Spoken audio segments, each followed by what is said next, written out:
Would come and talk about somebody that was a local man from Washington County, Maryland, that probably got past the most important piece of legislation in our state's history.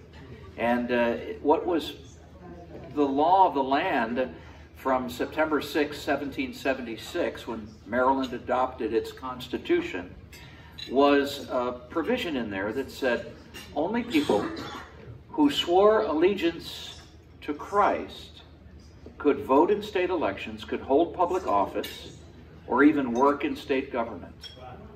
Now, this gentleman, Thomas Kennedy, that I'm going to tell you a little bit about, was born in 1776. True story.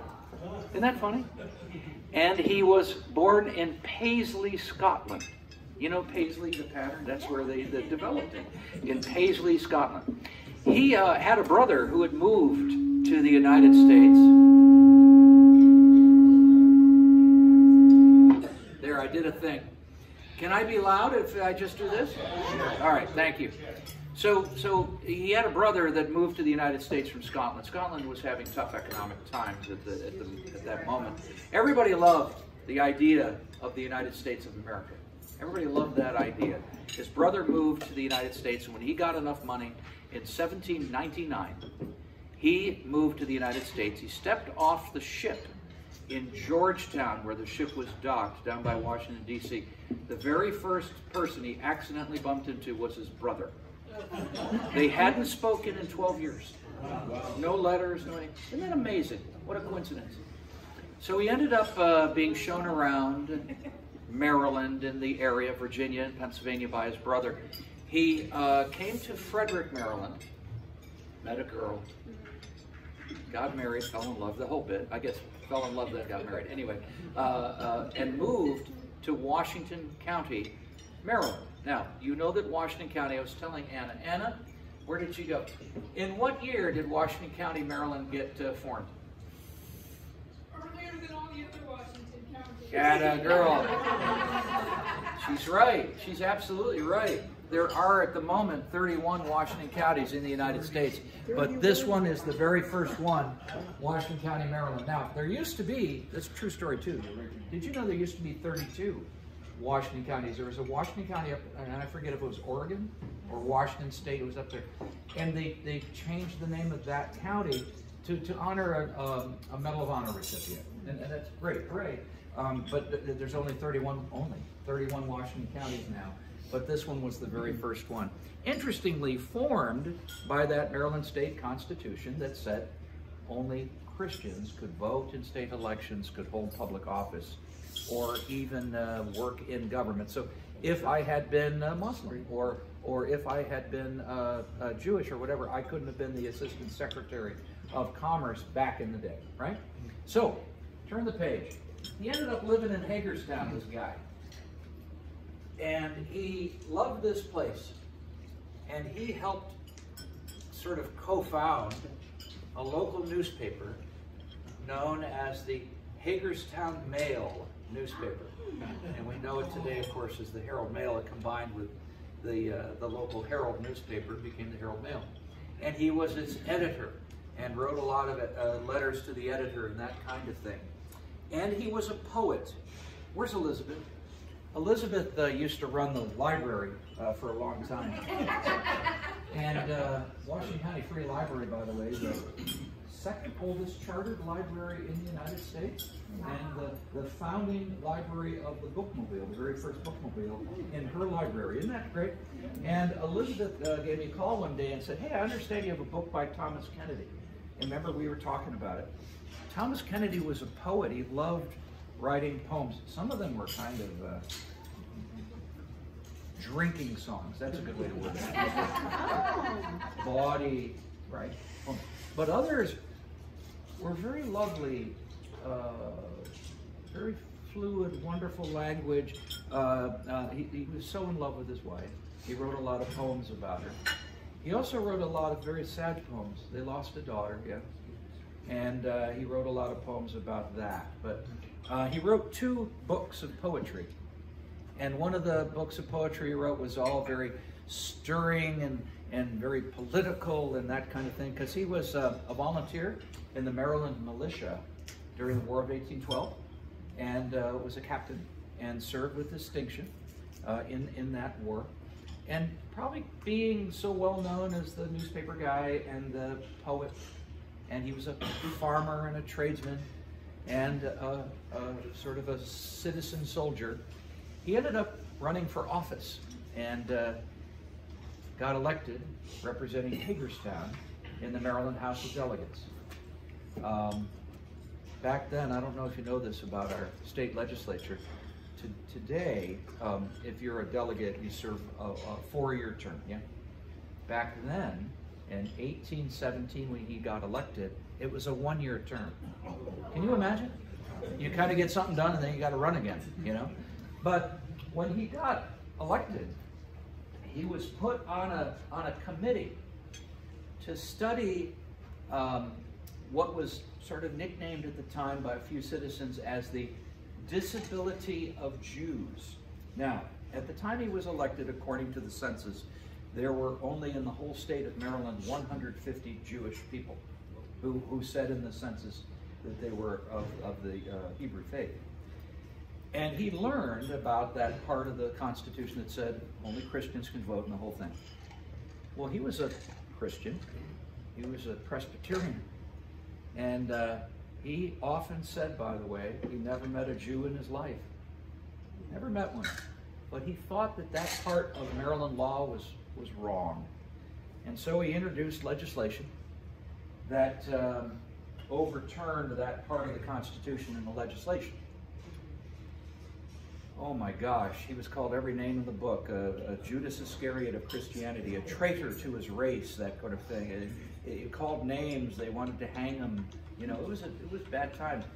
But he never gave up, never ever quit the idea of getting that law passed to change Maryland law. Now, it's interesting, by the way, federal law, which was in place at the time, was not discriminatory based on religion, as Maryland law was.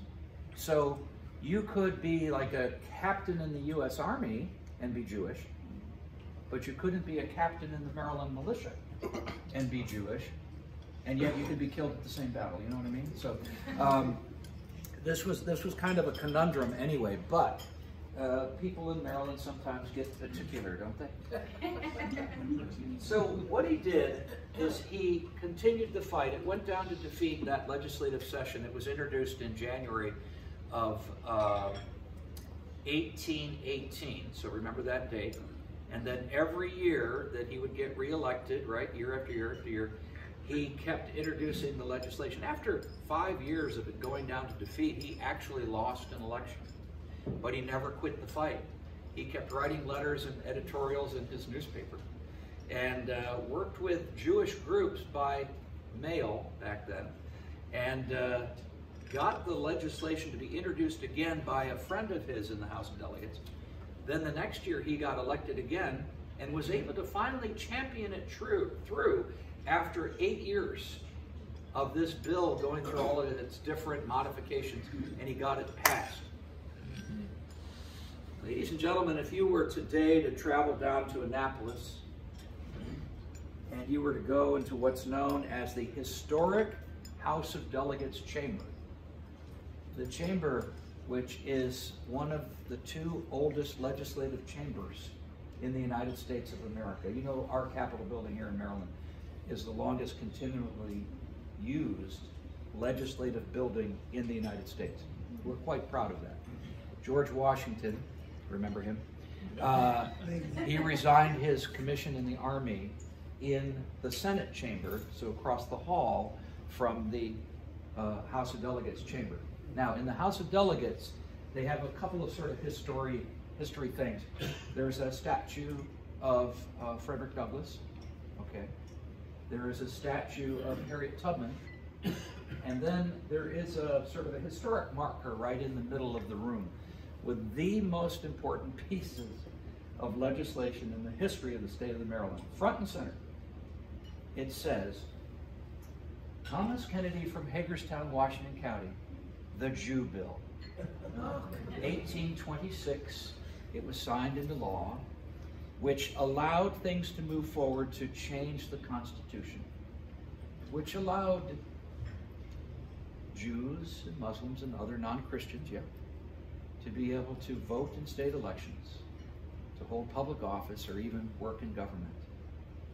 Now, there's a lot more about Thomas Kennedy that I could talk about, but I want to talk to you about what we decided to do here in our community. Is that all right? At the time, our rabbi here at this synagogue, his name was Ari Plost. His name is Ari Plost, the guy that, you get it, the old rabbi. Ari had kind of learned about Thomas Kennedy, and had heard the story of Thomas Kennedy. And he thought, you know, nothing is here in Washington County about Thomas Kennedy. There's not really anything going on here about Thomas Kennedy. Interestingly, how many of you are longtime Hagerstonians and you remember Don Munson, our state senator here for a long time? Mike, you of course would remember. You remember Don Munson. Do you know what Don Munson did in 1992, by the way? Don Munson worked with the House of Delegates at the time to have the highest award that a member of the House of Delegates can get is the Thomas Kennedy Award. Right. So named for a guy from Hagerstown, Maryland, the highest award. And it makes sense. It's for that legislator that, you know, fights the good fight, win or lose, but never gives up. Never says, I quit, this is stupid. Never quits. Okay, and so they have given it over the years to many great individuals. Let's see, Rushorn Baker this year was given the Thomas Kennedy Award. He was a former member of the House of Delegates. Brian Frosch, who retired 2 years ago as our Attorney General in Maryland, he had been a member of the House of Delegates, and that's the thing, you have to have been a delegate at some point in your life to be eligible for the Thomas Kennedy Award. I could never win it, because I was never a member of the House of Delegates. But let's see, George Edwards, some of you might know who he is. He was our longtime state senator that represented Garrett, Allegheny, and the 4 western precincts of Washington County. He won one time the Thomas Kennedy Award. You know, people think that Western Maryland might as well be North Dakota, It's so removed from, you know, Baltimore and Annapolis, and I get that. But he always fought the good fight. And no matter where you are on the political spectrum, they admire that kind of thing for the Thomas Kennedy Award. Isn't that great? So we decided, sure, this is something worth doing. And I was contacted by Monda Segal. And Monda was at the time here the synagogue president. I knew Monda. I've served on the Breast Cancer Awareness Board of Directors. Was anybody last night at the Survivors Banquet? Breast cancer? We had 300 breast cancer survivors last night. Wow.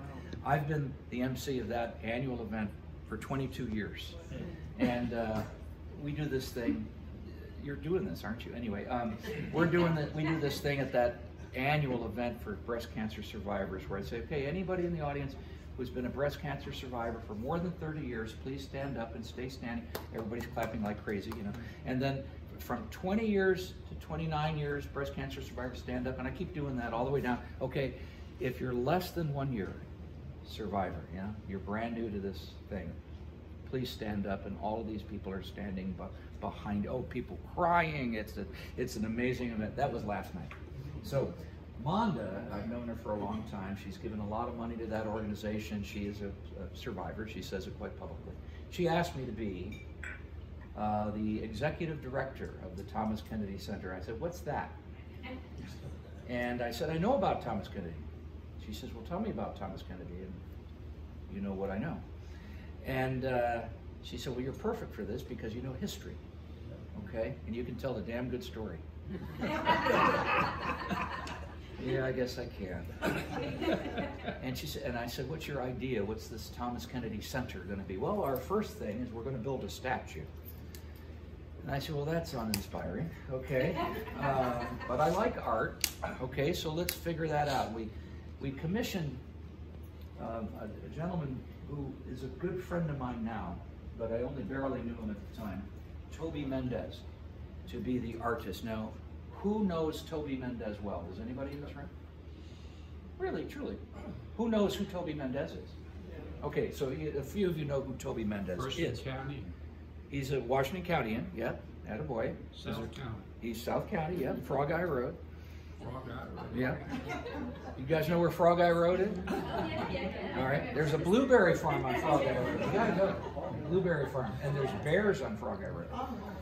By the way, during, let's see, would have been the Battle of Harper's Ferry, September 13th, 1862, Confederate cannoneers dragged cannons up that dirt path to the top of that hill right there, and then got them down to Maryland Heights, and that was part of the cannons that were surrounding Harper's Ferry. There were 60 casualties at the Battle of Maryland Heights, and they came up what we know today as Frog Eye Road. A little bit of history. So we hired Toby Mendez. Now, Toby, have you ever been to Annapolis and seen the statue of Justice Thurgood Marshall? That's a Toby Mendez. Ever been to the Baltimore Orioles baseball stadium and seen all those statues out past center field? Those are all Toby Mendez statues. Cal Ripken and Earl Weaver, that kind of thing. Okay. He did Maggie Walker, which was the first African-American female bank president in the world. From Richmond, Virginia, he did that statue down in Richmond, Virginia. Let's see, he's done Thomas Jefferson, he's done Teddy Roosevelt, Gandhi. He did the Cumberland one with the boy and the mule for the, you know, the canal, the C&O Canal. What's that? Yes, he did. I did. I shared that thing too. But anyway, so we wanted to do a statue, and what he did is he created. This is actually in the innards of this thing, even though it's hard as a rock now. It's made of clay, and it was treated with sort of a bronzing thing to make it as hard as metal, so it doesn't melt, it doesn't move. He created this. We looked at it, we had some modifications and suggestions, but he did a very interesting thing, Elizabeth. He went to the Western Maryland room and he studied what people wore back in the day, okay? There was no likeness of Thomas Kennedy, but we found in the Maryland archives profile picture of Thomas Kennedy that was a pencil drawing. And from that, he created a three-dimensional thing, because we could get his profile, right? And then we had to create a face. And it was pretty cool how he did that. And then what they do, once he got all the approvals from the board that hired him to do this, it gets scanned for a three-dimensional image, and then it's enlarged, and he creates a foam cutout of the outside of it so that you pour wax down in the foam, you know, mold. And then from that, the bronze is, molten bronze is poured in, and that's how you get the big thing that's right across the street, okay? So, that cost money. We raised about $700,000 here in this community. Now, I got to tell you a cool story. At the time, our delegate here was Brett Wilson, okay? Now, Brett became a judge, you remember that? So he came out of it, and it was, I want to get the timing right. Let's see, it was Andy Serafini was named to be delegate, then Andy was named to be senator, right?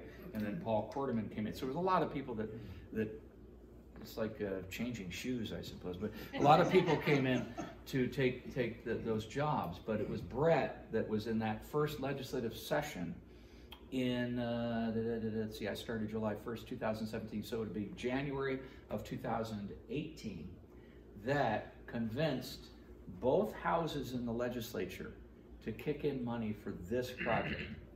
All right, so at the time it was Mike Miller, who was head of the Maryland Senate, and it was the other Mike, you know, the two Mikes that ran the House of Delegates.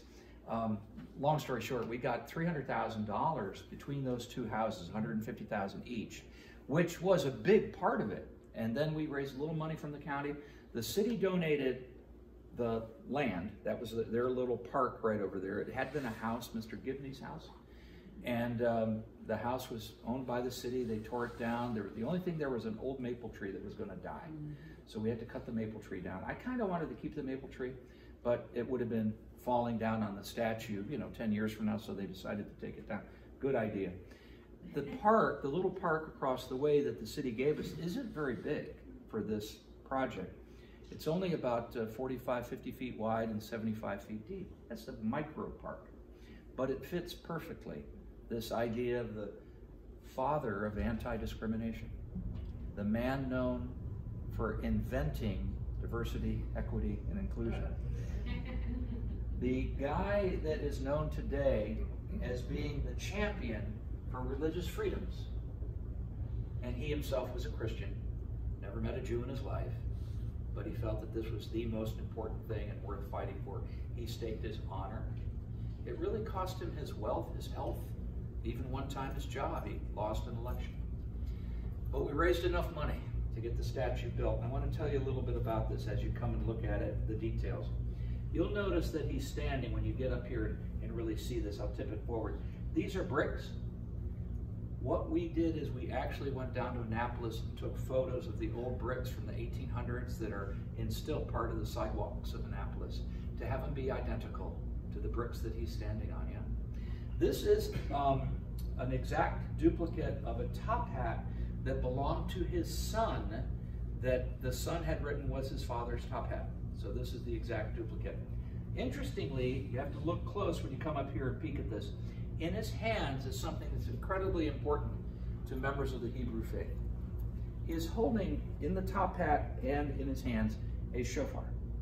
Now, do you folks know what that is? Some of you may know, some of you may not. The Hebrew troops would blow the shofar, the ram's horn, right, to lead troops into battle, but also to call people to meetings, and that this is an important meeting kind of a thing. So blowing the ram's horn was important. Did I get that right, Mark? Yeah. Pretty close? Okay. I never let the facts get in the way of a good story. So we said about the soldiers, and we use it for holidays, but I holidays. Well, it was the battle horn originally. So he's holding a shofar, and I pointed this out to the director of the Jewish Museum, and his mind was blown. He had no idea. But we raised the money. We did the installation. We actually made it, I don't know if you know this, Mark, but we made it for a Hanukkah night of December of 2018. So we went from like 0 to 100, if you know what I mean, 100% being we got the statue done and installed so that we lit the last candle of Hanukkah in front of the statue. I had the honor of lighting it. The darn thing wouldn't light. I was so embarrassed I couldn't get the light. When the wick gets pushed down, it's really hard. Anyway, and then we had to wait because we had all the beautiful benches that are around the statue, and the whole thing with all the stone and all of that. And we sold a lot of bricks to help pay for this whole thing. There were a lot of individuals that stepped forward with $500, $1,000, whatever it was. And years ago, when I gave this conversation here in this room to many of you, I recognize some of you from that day. I think we had just had our groundbreaking, And by the way, the governor was here for the groundbreaking, Governor Hogan. And what was funny is it wasn't funny, it was a horrible thunderstorm. And we were worried about if we go outside and the governor gets hit by lightning, that's a bad thing. So we actually did the groundbreaking here in this room.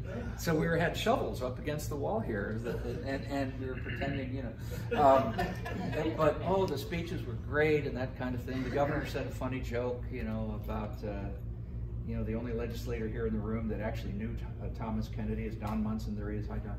And that's not true. He never knew. Thomas Kennedy died in 1832. Don Munson isn't that old, but there was a lot of jocularity in the room. You couldn't have squeezed another human being in this room.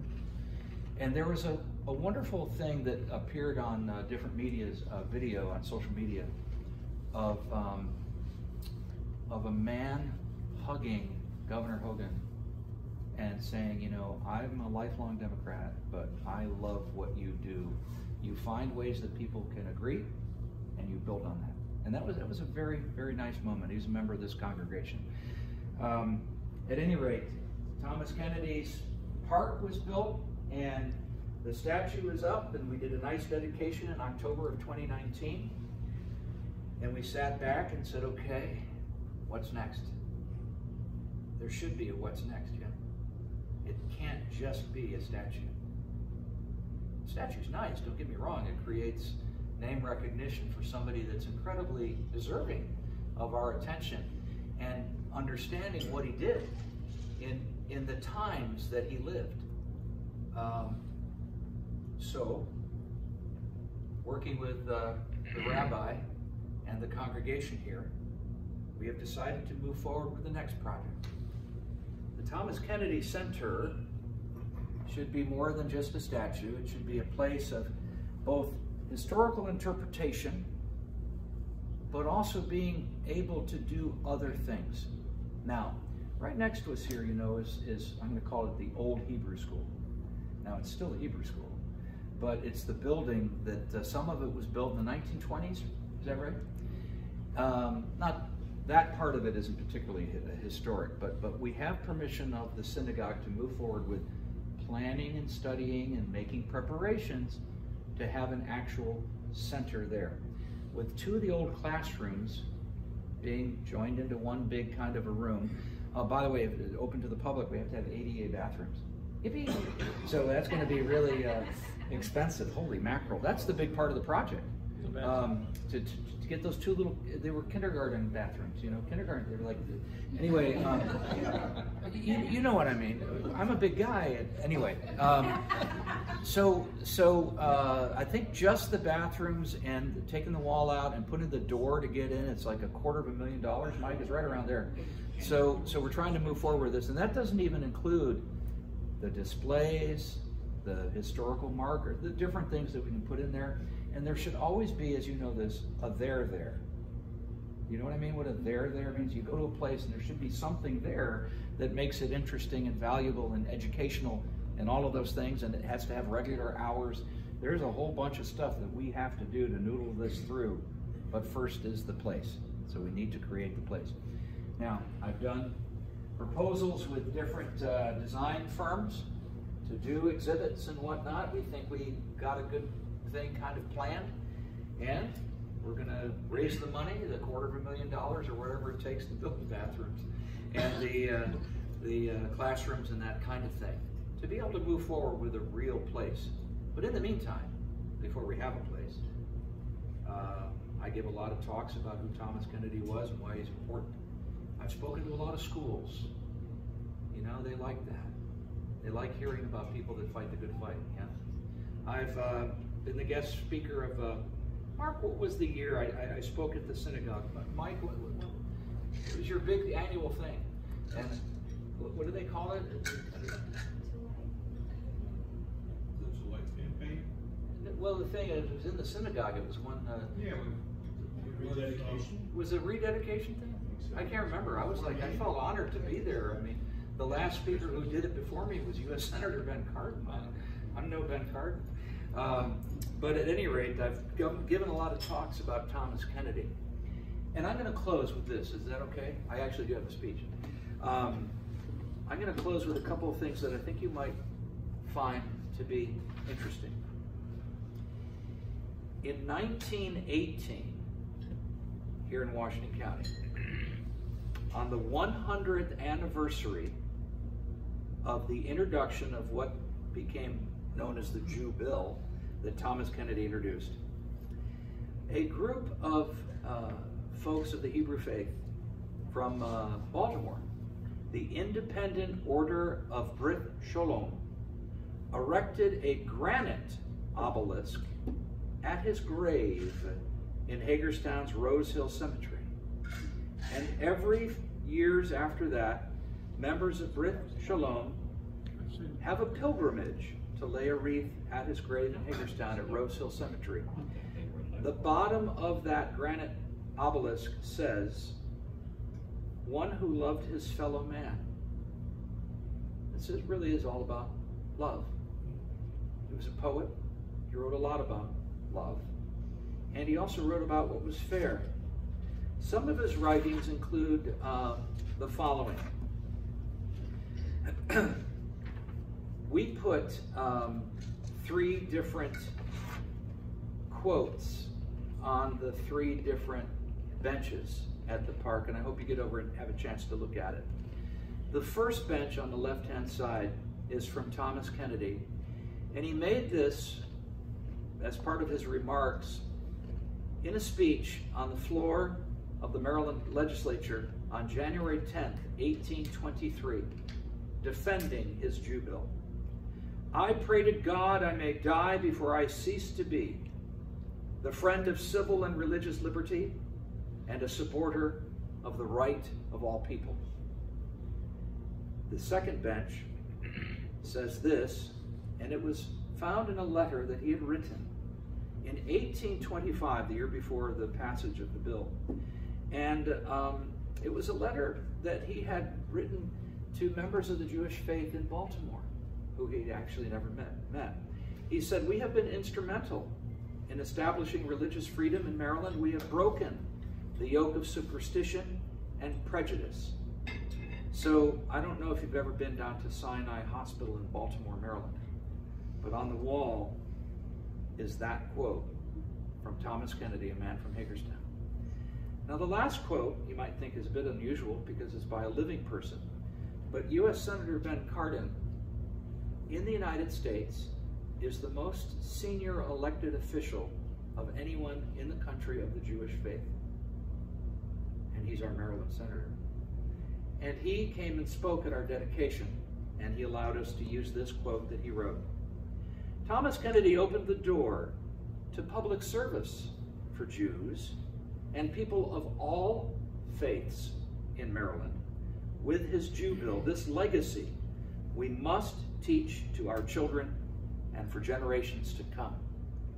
That is why we're moving forward with the Thomas Kennedy Center." Any questions, anybody?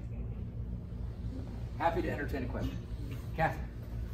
Is the Thomas Kennedy Center going to do, I understand there's some curriculum for kids, for adults, for teaching principals? We have what's called several lesson plans that have been approved by Washington County Public Schools. And they are already on the website of thomaskennedycenter.org. So currently, I think it's 4th grade, yeah, that teaches Maryland history. So a lot of the social studies teachers in Washington County use a lesson plan for a day. Evie Williams, I don't know if you know Evie. Yeah, she used to be in charge of social, I said Social Security anyway. Social studies in Washington County, and she has a lot of friends that are still teaching. And so that was a great thing for us on the board of Thomas Kennedy to have those lesson plans be created. They have been looked at by other schools. We understand that some other schools in other places in Maryland in particular are using those. Any other questions? You're an easy crowd. Yes, sir. Is there an anti-Catholic sentiment too in the country near the same time? You know, it's funny, Maryland, talk about a state that had its background mixed up. It started as a Catholic colony. Maryland was. And, you know, the folks that came over on the Ark and the Dove and the whole bit. That's why we celebrate March 25th as Maryland Day every year. You know this if you're from Maryland. If you're not from Maryland, you know what's Maryland Day. But Maryland Day is when they landed on St. Clement Island, these 2 ships, and they made this colony based on so-called religious freedom. And then it ended up being, oops, and they went freaking backwards, and the idea of not allowing other people to, you get it. What a conundrum. So it took a guy from Scotland, not even born in the United States, to come here and say, hey, this is wrong. It shouldn't. What you believe in has nothing to do with how you're gonna, vote or serve your fellow man in office or any of those things, right? And I think he was right. I think he was right. Any other questions? Thank you all very, very much. I appreciate it.